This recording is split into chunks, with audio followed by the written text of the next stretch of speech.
இன்றைக்கி நம்ம பல சத்துக்கள் உள்ள மரவள்ளி கிழங்கை எப்படி பொரியல் பண்ணலான்னு பார்க்கலாம். இதை ஏழக்கிழங்கு, கப்பக்கிழங்கு, குச்சிக்கிழங்குன்னு சொல்லுவாங்க. இதை வேக வச்சு அப்படியே சாப்பிட்லாம். அப்படி இல்லைன்னா வெங்காயம் மிளகாய் போட்டு கூட்டாக வச்சும் சாப்பிட்லாம். இந்த கிழங்கு கேரளாவில் ரொம்ப ஃபேமஸ்.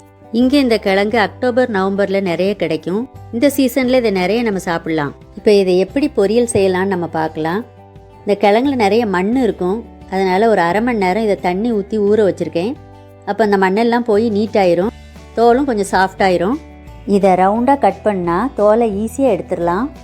பாருங்கள், இந்த கிழங்கு நல்ல வெள்ளையாக இருக்குது. இதில் கருப்பு புள்ளியோ கருப்பு கோடோ இருந்தால் நம்ம அதை கண்டிப்பாக யூஸ் பண்ணக்கூடாது.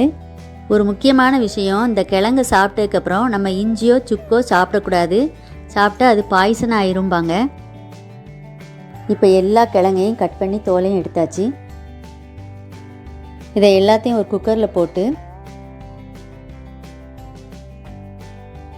ஒரு அரை ஸ்பூன் மஞ்சள்தூள் போட்டு தேவையான அளவு உப்பு சேர்த்துக்கலாம். கிழங்கு வேகிறதுக்கு ஒரு டம்ளர் தண்ணி ஊற்றிக்கிறேன்.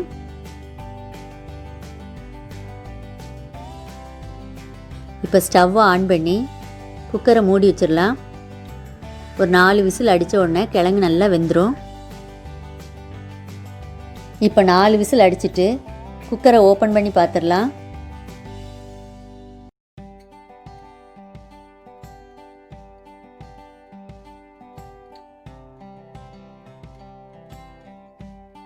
கிழங்கு நல்லா வெந்திருக்கு. இப்போ இந்த கிழங்கை வெட்டி பார்த்தா நடுவில் ஒரு குச்சி மாதிரி ஒன்று இருக்கும். அதை நம்ம எடுத்துடலாம். இப்போ இதை சின்ன சின்ன பீசஸாக கட் பண்ணி எடுத்துக்கிறேன்.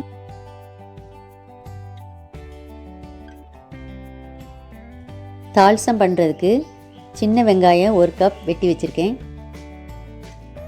2 மிளகாயும் கருவேப்பிலையும் எடுத்திருக்கேன். இப்போ ஸ்டவ்வை ஆன் பண்ணி ஒரு பேனில் கொஞ்சம் எண்ணெய் ஊற்றிருக்கேன். எண்ணெய் சூடானதும் கடுகு உளுந்தம்பருப்பு போட்டு கருவேப்பிலையும் போட்டுக்கலாம்.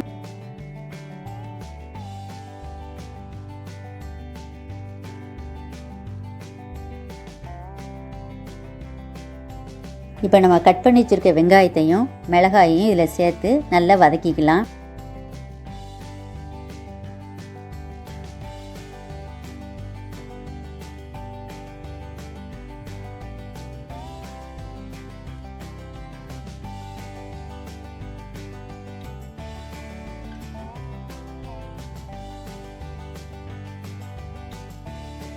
ஏற்கனவே கிழங்கு வேக வைக்கச்சில கொஞ்சம் உப்பு சேர்த்துருக்கோம்.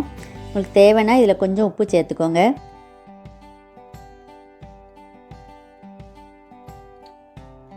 இப்போ கிழங்கு இதில் போட்டு நல்லா வதக்கிக்கலாம்.